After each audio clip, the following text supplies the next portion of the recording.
Flight instruction is critical to the growth of powered parachuting as a sport. More important, it's vital to individuals who want to participate and enjoy the sport. Oddly, the people who have the least to lose from poor instructional methods are the poor instructors themselves. That's because there's always another student if the first student doesn't work out. For students, especially in powered parachuting, there's usually just one instructor, and if that doesn't work out, it's game over for that potential pilot. The focus of this video is for instructors and potential instructors, although I believe there's value for everyone here. My name is Roy Beiswinger, and let's get started. Flight training is difficult if your student's plan is to become a certificated pilot. While learning to fly a powered parachute is easier than every other aircraft out there, it can be difficult to get your student to the finish line because there is less infrastructure in place to help you get them there. That means that you need to do more and be better than regular airplane CFIs. You need to develop the infrastructure that your students need to succeed.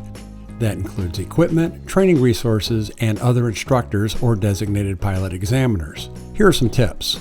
First, realize what the outcome should be. The outcome is normally become a licensed sport pilot. If that's the outcome, you know that it's a lot more than just flight training. There's ground school, a knowledge test, a check ride, and tools to make all of that happen. Make sure you have the pieces in place. First, that means that you need a lot more than just an FAA certified flight instructor rating. You need to know how and be able to get your student through all of the other hurdles that it takes to become a pilot. You can't do it anymore without a familiarity with IACRA, the Powered Parachute Practical Test Standard, and an examiner or another Powered Parachute CFI to perform the final test. If you're missing even one piece, you can't get your student to the finish line. That's frustrating for the student and probably for you too. Have a plan. This means that not only you have the pieces in place, but you have a plan to execute. Is your student coming from far away or is your student local? If your student is traveling, you probably want to do all of the training at one time during a 2 to 3 week stretch. If you or your student can only fly on weekends, how does that work? How do you make weather decisions if someone is 100 miles away? How does working only on weekends impact other students you may be working with, especially if you can only fly with those students on weekends too? Emphasize the commitment. A pilot certificate is not an attendance prize. It takes effort to get it.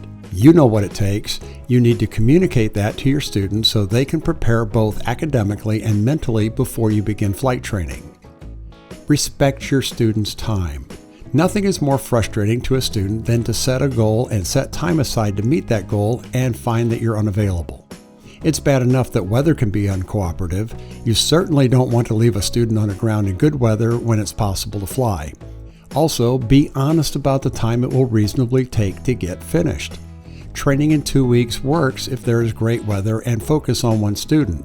When the weather is less consistent, or if you're working with more than one student at a time, it's going to extend the time your student will be in town.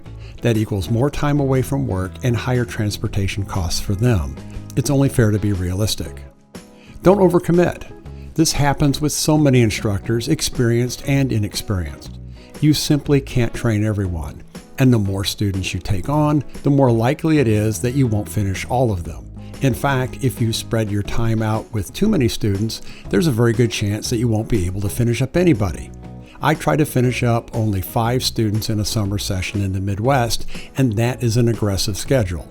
I used to do more, but only with the help of other CFIs. 5 is what I can personally train given the limits of time and weather. Don't overpromise. You can't guarantee a pilot rating. That depends a lot on the aptitude and motivation of the student. And you can't guarantee the weather. That depends on even more factors that you can't control. What you can promise is that you will do your best to help your students succeed, and that is what it's all about.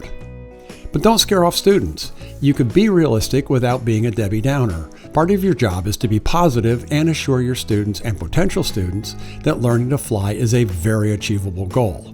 And the truth is that it is an achievable goal. Your job is to partner with your student and help your student reach that goal. Let them know you will be with them every step of the way. And don't be afraid to learn. Finally, visit with other instructors and flight examiners if you have problems you can't solve. Do this if you are a beginner or if you've been doing this for a while. Don't feel that you're out there alone. Most instructors are willing to help you succeed. And if you succeed, your students succeed. If you're interested in powered parachute flight instruction in either the Midwest or in Florida, please visit the link in the description to easyflight.com. And please remember to like and subscribe if you're interested in powered parachutes. Thanks so much for watching, and blue skies.